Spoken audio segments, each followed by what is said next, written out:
Biological psychiatric പ്രാമുഖ്യം നൽകുന്ന വിധത്തിലുള്ള സാമ്പത്തികശാസ്ത്രം ലോകത്ത് മുഴുവൻ ഒഴുകുമ്പോൾ ബയോളജിക്കൽ സൈക്കാട്രിക്ക് അപ്പുറം ജീനിനും ജനറ്റിക്സിനും മസ്തിഷ്കത്തിലെ രസതന്ത്രത്തിനും അപ്പുറം മാനസികാരോഗ്യത്തിൽ മറ്റെന്തെങ്കിലും ഘടകങ്ങൾക്ക് പ്രാധാന്യമുണ്ടോ? സാമൂഹ്യ സ്ഥിതിക്കും സംസ്കാരത്തിനും വളരെ പ്രാധാന്യം ഉണ്ട് എന്നുള്ള ഒരുപാട് പഠനങ്ങൾ മുന്നിൽ വരുമ്പോഴും അത്തരം കാര്യങ്ങളെ മറന്നുപോകുന്ന ഒരു സ്വഭാവ സ്ഥിതിവിശേഷം നമ്മുടെ സാമ്പത്തികശാസ്ത്രം നമ്മെ തള്ളിവിടുന്നു. അങ്ങനെ തള്ളിവിടുന്ന നമ്മളെ ഉറക്കുവാൻ ശ്രമിപ്പിക്കുന്ന ഇത്തരം ശ്രമങ്ങൾക്കപ്പുറം ഈ മേഖലയിൽ തനതായ ഗവേഷണം നടത്തുന്ന ഒരു പ്രതിഭയാണ് ഡോക്ടർ മാർഫി ഗാലിബർട്ടൺ. അമേരിക്കയിലെ സിറ്റി യൂണിവേഴ്സിറ്റി ഓഫ് ന്യൂയോർക്കിലെ അസോസിയേറ്റ് പ്രൊഫസർ ഓഫ് കൾച്ചറൽ ആന്ത്രോപോളജിയിൽ വർക്ക് ചെയ്യുന്ന ഡോക്ടർ മാർഫി ഗാലിബർട്ടൺ കേരളത്തിൽ വിവിധ പ്രാവശ്യങ്ങളായി 9 തവണ വന്ന് വിവിധ പഠനങ്ങൾ നടത്തുകയുണ്ടായി. ഡോക്ടർ മാർഫി ഗാലിബർട്ടനുമായി നടക്കുന്ന ഈ അന്വേഷണം മൈൻഡ് വാച്ചിൻ്റെ ചർച്ചയിൽ സംസ്കാരവും മാനസികാരോഗ്യവും തമ്മിലുള്ള ബന്ധം എന്തല്ല എന്ന വിവിധ മേഖലകളിലേക്ക് നമ്മൾ കണ്ണോടിച്ചു പോകുന്നു. മൈൻഡ് വാച്ചിലേക്ക് എല്ലാ പ്രേക്ഷകരുടെയും ശ്രദ്ധ ക്ഷണിച്ചുകൊണ്ട് മൈൻഡ് വാച്ച് അന്വേഷണം ആരംഭിക്കുന്നു. Dr. Mafi Galiburton, there is a common belief, especially among the mental health professionals, is that psychiatry is mostly biological. And it's something to do with neurons, neurotransmitters, brain chemistry, so on and so forth. See, I just wonder, what would be the role of culture and social factors in mental health as a psychiatric anthropologist? How do you look at it? Okay, well, that's a big question. Just to solve the nature-nurture controversy. Yeah, exactly. Though there's a lot to that. I would say that, of course, as a cultural anthropologist myself, right, who works on on culture and mental health, I'm more interested in the socio-cultural side of things. Okay. And I would say that actually there is a lot of evidence of the power of the socio-cultural role. Mm-hmm. My personal opinion is that the nurture, the social psychological factors are the strongest factors.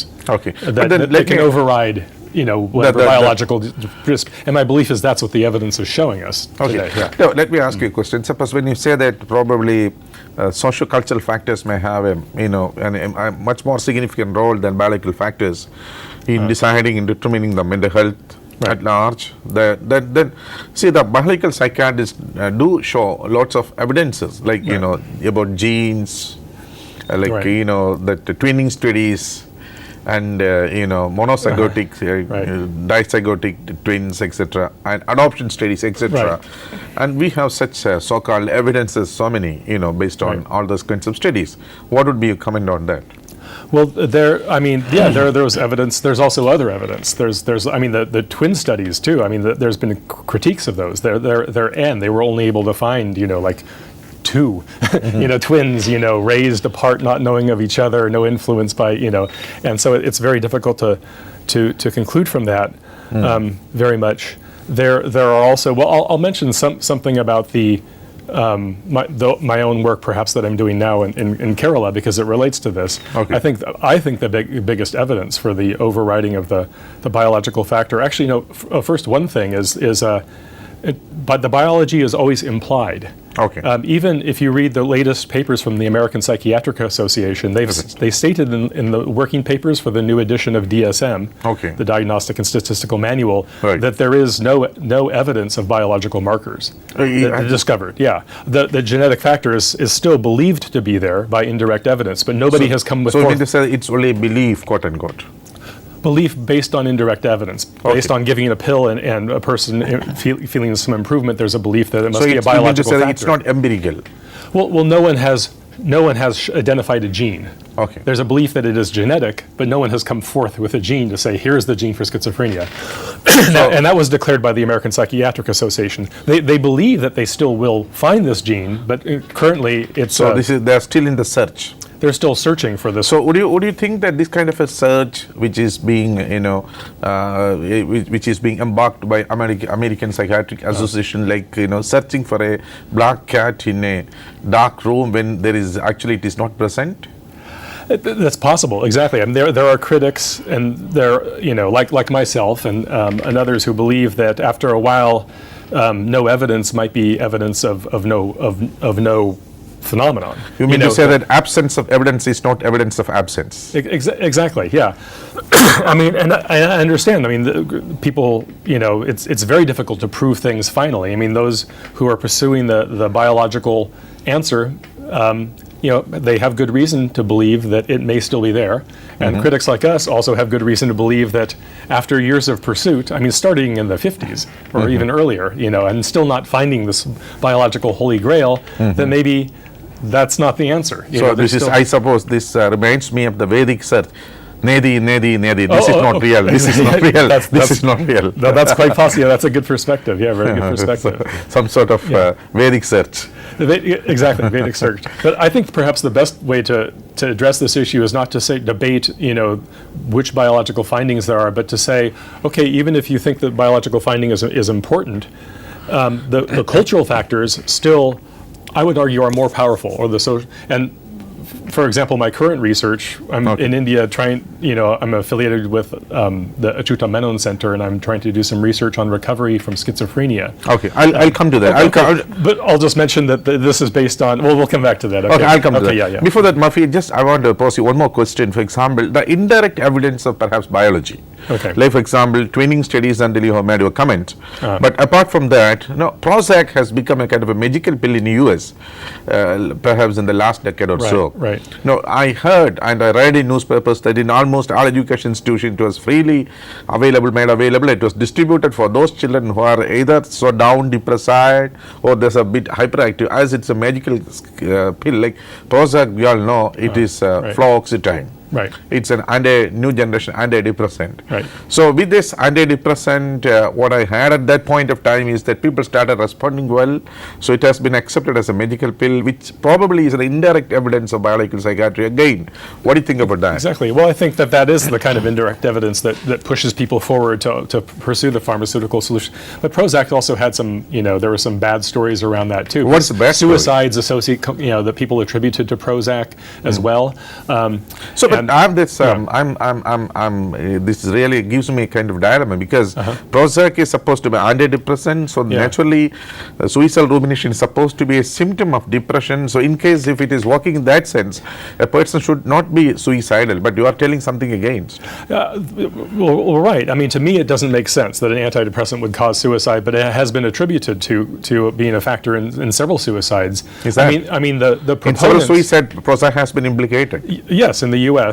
I mean, the proponents of Prozac maintain that it's still overall, those are a small number of suicides overall, it helps people more than it hurts. So maybe let someone die, I mean, some people die for the benefit of others sort of story. I mean, when majority get benefit, why to think about a few? Is that? I think that's I think that's actually the thinking in general in pharmaceuticals. But that's not scientific. Yeah. No. Well, I would say I don't want to demonize the pharmaceutical companies. I think their idea is that you always have to weigh the benefits and the drawbacks with any medication. Okay. But I think the fact that an antidepressant can also lead to can cause agitation, which also doesn't make any sense, or suicidal behavior among some people suggests that we really still don't understand the mind. Okay. We're still very, I think, young in our understanding of how we are wired, and stimulants can cause, stimulation and anxiety that can also relax people. Some people will have very different reactions to a cigarette or a cup of coffee, maybe stimulating or relaxing. How do you look at a mental health issue, like a mental health disorder, as due to what? As due to what? Very good question. I think it's a combination of the experiences in a person's life. Okay. How they were raised. And their socioeconomic and even political milieu. I mean, the new studies on schizophrenia show that being poor increases your chances of developing schizophrenia, showing a direct socioeconomic aspect in the cause. But at the same time, I have heard of another hypothesis put forth by psychiatrists, like there is the drift hypothesis. For example, what they talk is that those people who have a biological tendency or predisposition to develop schizophrenia, even if they're very rich in course of time, they develop it, and because they develop schizophrenia, they're not what is called socially and occupationally not very successful. There are impairments in social occupational life, and hence they're doing poor, and they just go for a what is called downward drift. Okay. Yeah. So the actual the cause of their poverty is their insufficient brains. That's what exactly. Yeah. I think the problem is that you can't explain that in terms of the sociological reality. That would mean that everybody born into Dharavi slum in Mumbai just by coincidence, that they all ended up there. But we know that the reason that there's a relationship to caste and other communal aspects that will and the neighborhood you were born in is pretty much will predict where you will live. So would you think that there could be a possible link of politics, biological psychiatry, and these kinds of theories? Possibly. I mean, I think that certainly society always likes to rationalize the current status quo. I mean, we say the same thing in the U.S. For many years in the U.S., the mainstream white society has demonized black people. That's right. Claimed all kinds of pathologies. I mean, in fact, they used to claim that black people were naturally passive and meant for slavery, but then after slavery, things having to do with violence and poverty, scientists are claiming, blacks, African Americans are naturally hyperactive and violent and aggressive. Well, how did they go through this genetic change in 1.5 generations from that's passivity what exactly. to, In fact, in that aspect also I got some doubts and questions to be asked. For example, we have transcultural psychiatry and transcultural psychology. Right. And we have Eysenck. Eysenck is a very popular, UK-based psychology is normal. Okay. And Eysenck and his friends, they have conducted lots of studies, and they said if you look at the average intelligence, it's always blacks have got poor intelligence comparing with the white. Okay. These kinds of, intelligence differences attributing to racial factors. Right. How do you look at this aspect also? I think that that there's something we in my field we call the anthropology of science, and we study how science often used as a tool, you mean to say? Used as a tool to support the status quo. I mean, not intentionally, not through some conspiratorial, thinking on the part of scientists, but people often will believe and sort of, pursue the studies that they think will confirm what they already believe. I mean, it's a confirmatory bias operating in them without they knowing it, deliberately doing it. I would say probably something like that. I mean, there's the famous study of Samuel George Morton in the late 1800s who claimed to have proven a racial hierarchy by the measuring of skulls of black, white, Asian, Native Americans. And then several decades later, Harvard paleontologist Stephen Jay Gould reanalyzed his study and found that, Morton was using smaller, like adolescent skulls for the black examples and full adult skulls for the white examples, or he would fill the cranium with different materials and get different results. So there's a selection bias. There's a selection bias, exactly. Probably not even, Samuel George Morton may not even be conscious that he was doing things that might have, and actually what Stephen Jay Gould found was that actually the skull sizes of the brains of black men are the largest in the world. Probably racial psychology might have worked in his brain beyond his scientific thinking. I think exactly right, exactly. But you always see how the society shifts the goalposts, as we say. Like in Samuel George Morton's day, the larger brain was considered to explain the superiority of white people. When Stephen Jay Gould in 1980s reanalyzed and found the black brain is larger, people didn't say, suddenly the brain size didn't matter anymore.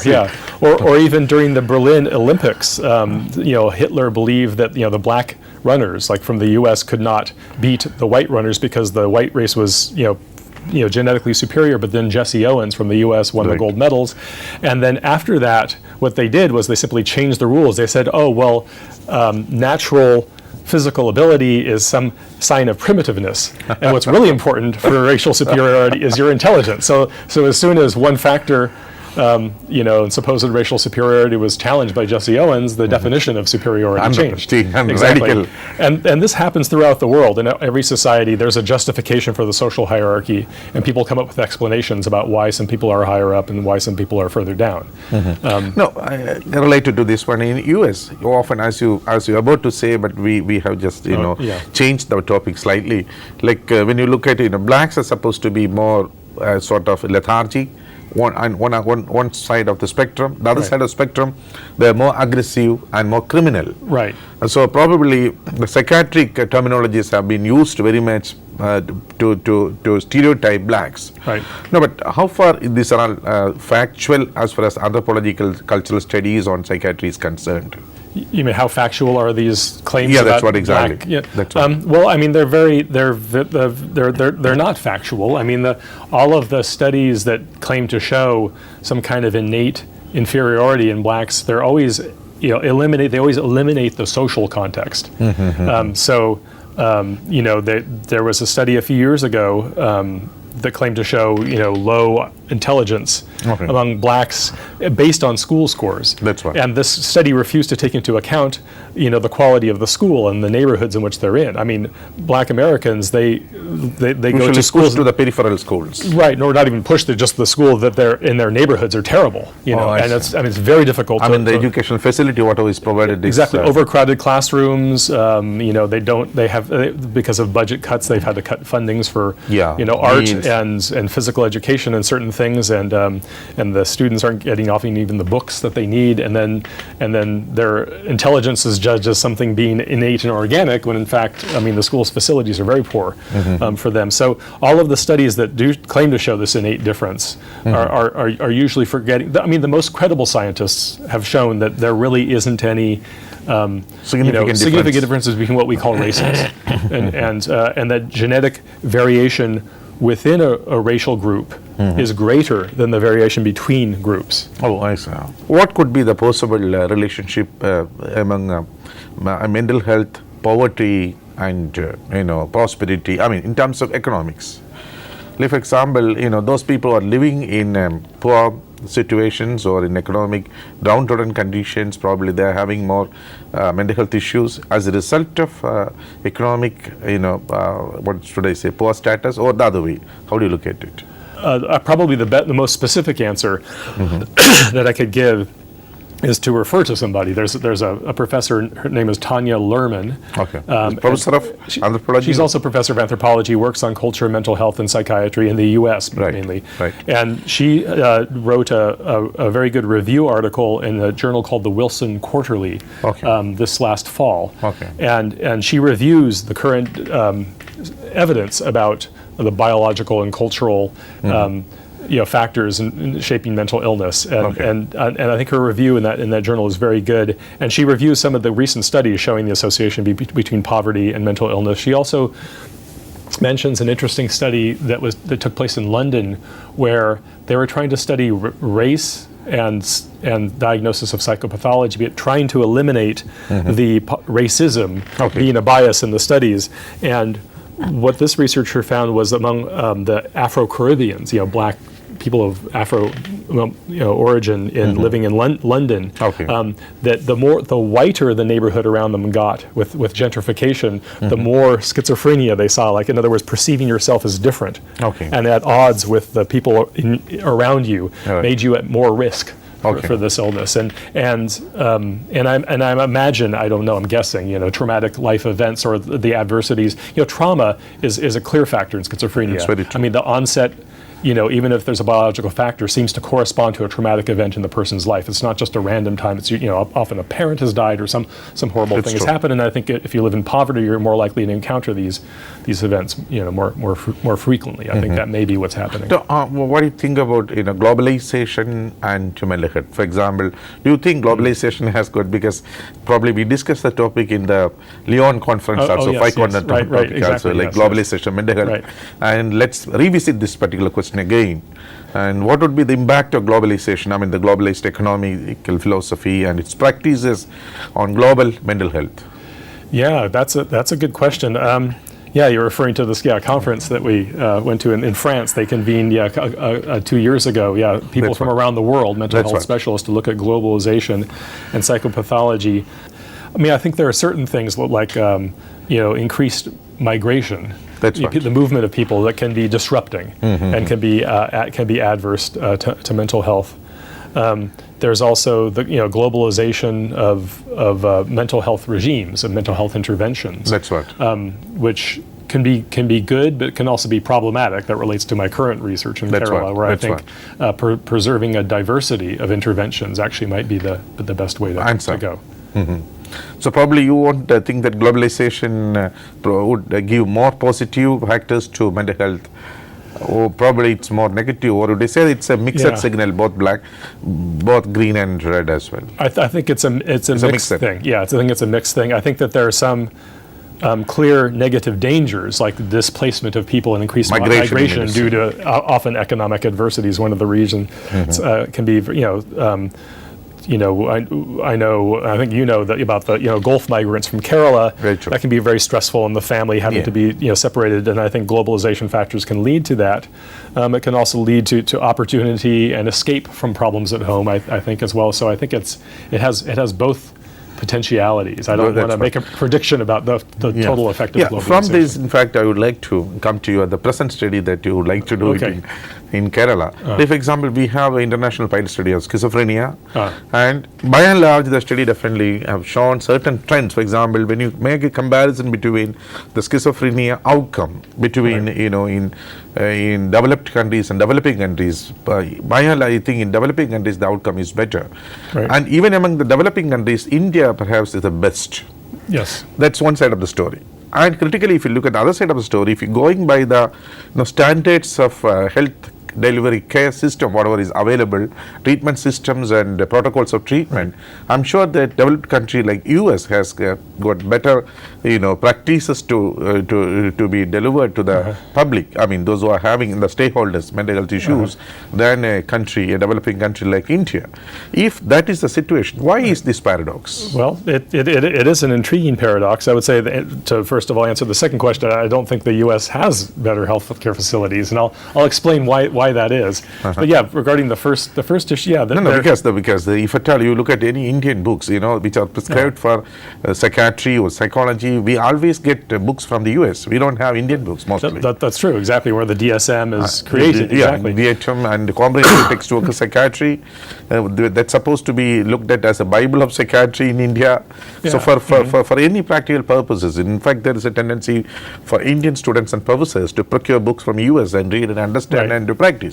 Well, there are very good researchers and very good publishers in the U.S., of course, and that they're actually from all over the world. People of Indian origin in the U.S. and doing psychiatric research. And I would say, well, I'll back up a little bit to the original IPSS. I mean, I think, and this relates to my current work for a few months in Kerala, the most intriguing finding in epidemiology and mental health is the finding by the World Health Organization, which they've reaffirmed since the 1960s through multiple follow-up studies. The most recent one is 2007 with the same cohort of people. They have found consistently that people in the developing country centers did better. They recovered more from schizophrenia and serious mental illness. Yeah, better outcome than the developed countries. And of all the places studied by the WHO, India has had the most success.